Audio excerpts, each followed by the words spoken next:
Voilà, on va parler des ressources humaines en République démocratique du Congo, une première en RDC qui a été célébrée le samedi dernier. Nous en parlons avec M. Stimila. Bienvenue.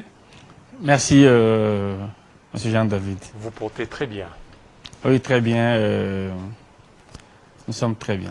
Voilà, on va parler des ressources humaines en République démocratique du Congo, qui comprendre de cette journée, qui comprendre du rôle des ressources humaines. Alors, ça a été d'abord célébré le samedi dernier, ici à Kinshasa et aussi à Kolwezi. Alors, pourquoi cela après plusieurs années?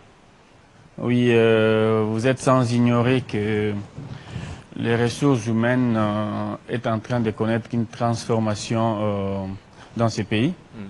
D'emblée, je voulais signaler ici que la première richesse de toute une nation, c'est le capital humain, qui est les ressources humaines. Alors, nous étant des professionnels des ressources humaines, nous nous sommes lancés sur,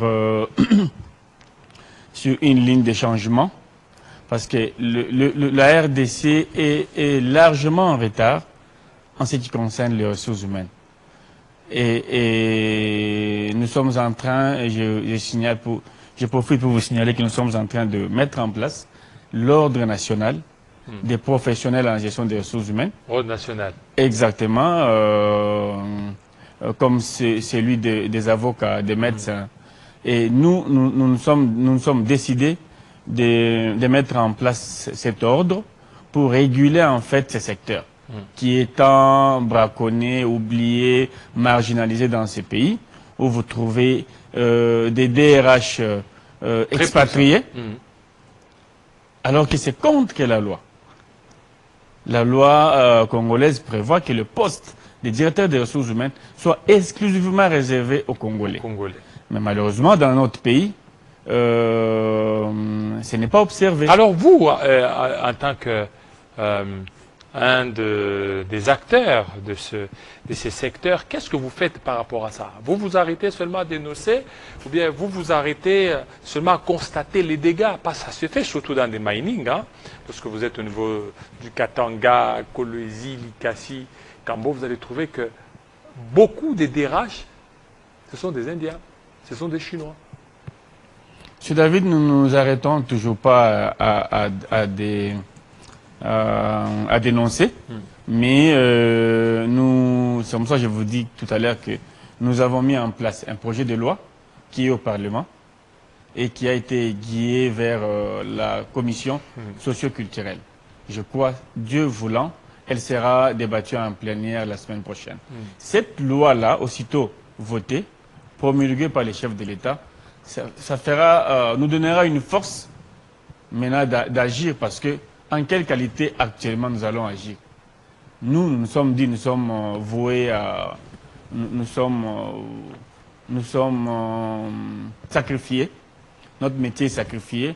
C'est ainsi que nous nous sommes décidés de mettre en place cet ordre-là qui va réguler certainement les secteurs de ressources humaines dans ces pays. Vous-même, en tant que journaliste, vous venez de me dire qu'il y a des DRH indiens, etc. Ça doit s'arrêter dans ces pays. Ça doit s'arrêter parce que c'est contre la loi. C'est contre la loi.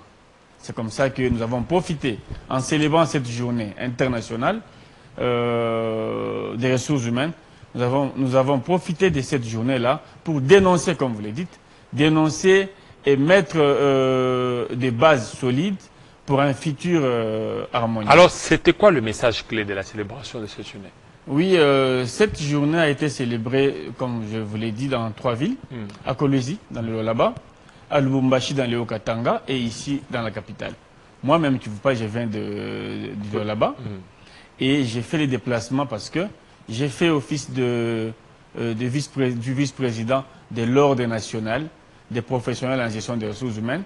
Mon président m'a mandaté ici à Kinshasa pour venir évidemment coordonner et superviser cette activité, en fait, cette journée.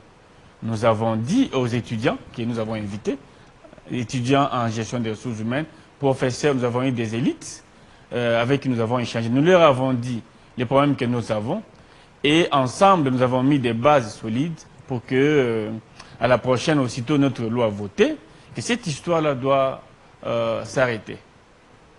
des DRH indiens, chinois et Alors libanais. pourquoi? En fait, c'est un problème récurrent à RDC. Ce n'est pas seulement Kinshasa, Lubumbashi, Kolwezi. Pourquoi seulement les 3 villes? Alors que la RDC est vaste. Vous aurez dû aussi organiser dans d'autres provinces. Alors, il faudra signaler aux téléspectateurs ici que l'ordre que nous sommes en train de mettre en place a une portée nationale. Mais, au début, nous avons ciblé 4 grandes provinces opérationnelles. Le Grand Nord, qui est représenté par Goma. Il prend Kisangani, il prend Kindu, il prend les deux Kivu. Nous avons pris le Lualaba, qui est pour nous notre épicentre, parce qu'en termes d'employabilité, le Lualaba vous donne un ratio le plus élevé. En RDC. En RDC. C'est vrai. Ce sont des statistiques que vous pouvez aller à l'ONEM, vérifier. Donc, là-bas, il y a beaucoup d'employés. Exactement. Le Lualaba, c'est la province qui a un taux élevé en termes d'employabilité. C'est comme ça que nous avons pris cette province comme notre épicentre, mais nous avons aussi le Haut-Katanga, qu'on ne peut pas mettre à côté, et la ville-province de Kinshasa. Donc, nous y allons petit à petit. Voilà les 4 provinces ciblées pour l'instant, qui sont opérationnelles. Nous avons les membres là-bas qui nous représentent et avec qui nous collaborons, avec qui nous travaillons matin, midi, soir. Alors, et ça c'est bien. Maintenant, les difficultés rencontrées sont lesquelles? Est-ce que vous avez tenu compte aussi des privés, vous avez tenu compte aussi des publics pour un peu concilier les réalités dans ces différents secteurs? Vous voyez, les DRH au niveau des publics, c'est l'ancrage qu'il a, et celui des privés. Et comment vous parvenez beaucoup plus à concilier? En tout cas, merci beaucoup pour cette question, monsieur Jean-David. La loi, elle sera, je peux dire comment? Opposable ou applicable à tous. Que vous êtes du secteur public, que vous êtes du secteur privé, la loi, elle vous concerne. Et nous appelons ici nos amis du secteur public qui semblent un tout petit peu négliger les ressources humaines parce qu'ils sont aussi concernés. Nous leur promettons des remises à niveau. Aussitôt la loi promulguée, l'ordre va mettre en place des formations pour des remises à niveau, à tous les niveaux exactement. Et évidemment, rapprocher tous ces amis-là du secteur public qui semblent un peu se désolidariser de nous du secteur privé. Voilà. Ah ok, donc vous voulez que tous ces gens-là suivent la loi. Exactement, parce qu'il sera opposable à tout le monde. Alors maintenant, qu'est-ce qu'on peut vraiment retenir? Est-ce que vous aviez eu l'ébauche de la loi en gestation? Exactement. L'ébauche de la loi, vous... Exactement. Et, alors, quels sont les points saillants de cette loi qui sera débattue très prochainement à l'Assemblée nationale? Pour que ceux qui sont en train de nous suivre comprennent et aient un peu cette idée-là, et aussi de la quintessence de la mise en place de l'ordre national des ressources humaines. Voilà. Alors, merci beaucoup. Nous allons d'abord répertorier tous les professionnels de la République démocratique du Congo. Ils seront enregistrés. Ils auront des numéros d'ordre, comme pour les autres ordres, effectivement. Ils seront inscrits au tableau. Ils auront des cartes des membres. Des cartes? Exactement. Nous allons leur donner des cartes des membres pour bien les identifier. Parce que n'importe qui peut se présenter comme DRH, n'importe où. Alors, ils doivent avoir des cartes des membres. Ils doivent avoir des numéros de l'ordre. Et ils doivent être formés. Nous allons signer des partenariats avec des maisons extérieures, notamment il y a des maisons de formation pour les professionnels des ressources humaines, en Angleterre, en Afrique du Sud ici, aux USA. Nous avons déjà pris langue avec toutes ces maisons de formation-là. Et parmi nos grandes lignes, les formations, la remise à niveau.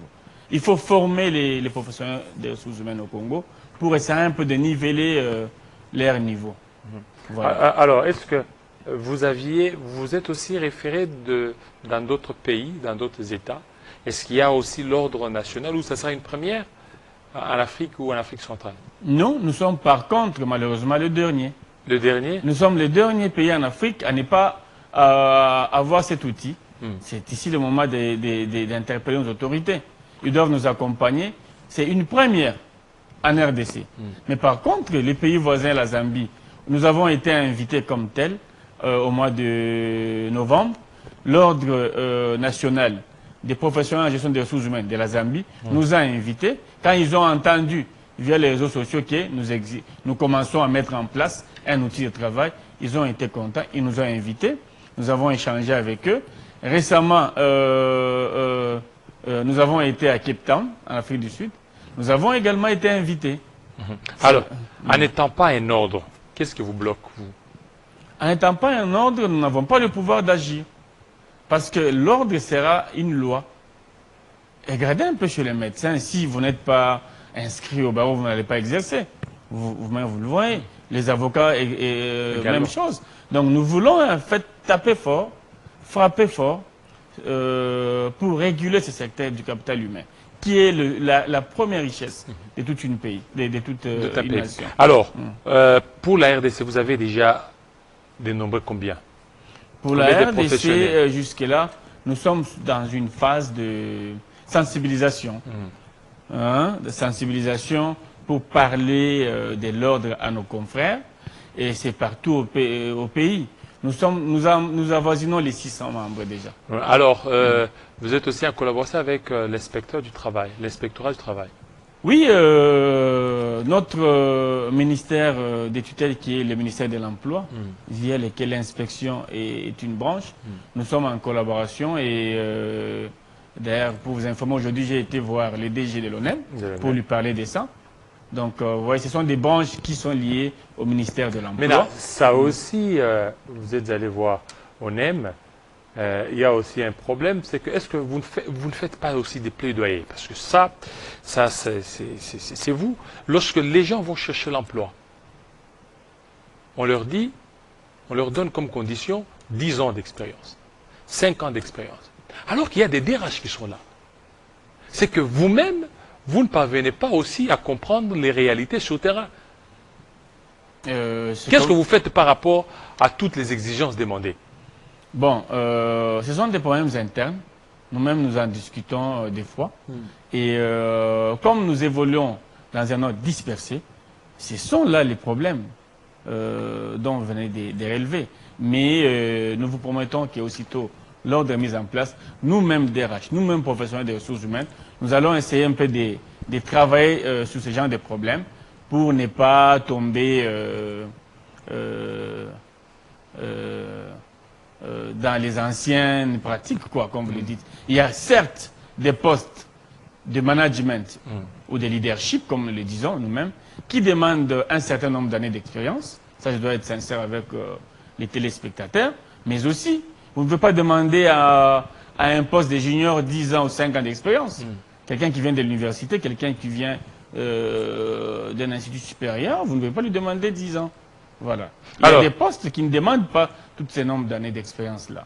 La richesse d'un pays, c'est son capital humain. Exactement. Alors, le capital humain, il faut qu'il y ait aussi des motivations, c'est-à-dire une bonne rémunération. Est-ce que vous en discutez aussi? Vous tenez compte de ça? Aujourd'hui, au niveau des mining, il y a des Congolais qui souffrent, qui travaillent. On leur donne 500 $, mais par rapport au risque, là, c'est insignifiant. En fait, nous, en réalité, nous ne faisons pas les syndicats des employés, mais par contre, nous sommes là, nous faisons office des protecteurs des lois. Nous faisons respecter scrupuleusement les lois du pays en matière du travail, et nous n'allons pas permettre que notre pays, même si les SMIC est encore jusque-là discutable, et qu'il y ait des employeurs qui paient encore en deçà du SMIC, ils méritent des sanctions. Nous allons faire respecter les lois, et c'est comme ça que nous avons même demandé dans notre projet de loi que nous soyons représentés au niveau du Conseil national du travail, qui siège pour des changements énormes. Récemment, je vous informe que le Conseil national du travail s'est réuni avec Madame la Première ministre les patronats, les représentants du travail, etc. Il y a un certain nombre de décisions qui ont été prises là-bas. Vous allez les savoir bientôt. Donc, on vous a dit que les SMIC a été revu, je crois que vous êtes au courant. Ce sont là des discussions que nous sommes dit que nous ne pouvons pas être absents à la table des discussions. Quand on parle monde du travail, quand on parle des ressources humaines, c'est les humains que nous gérons. Nous devons être représentés à cette table des discussions. Nous avons prévu aussi ça, nous avons demandé que nous soyons représentés au Conseil national du travail. Voilà. Merci, merci beaucoup, surtout de votre passage à notre studio. Nous émettons à Kinshasa, République démocratique du Congo. D'ici là, ça sera la grande édition de Christopher Ochukum. Restez branchés sur Télé 50. Il est 18h à Kinshasa, 19h à Kolwezi. D'ici là, il sera 20h à Kolwezi, 19h ici. Alors, portez-vous très bien. À très bientôt. Ciao, ciao.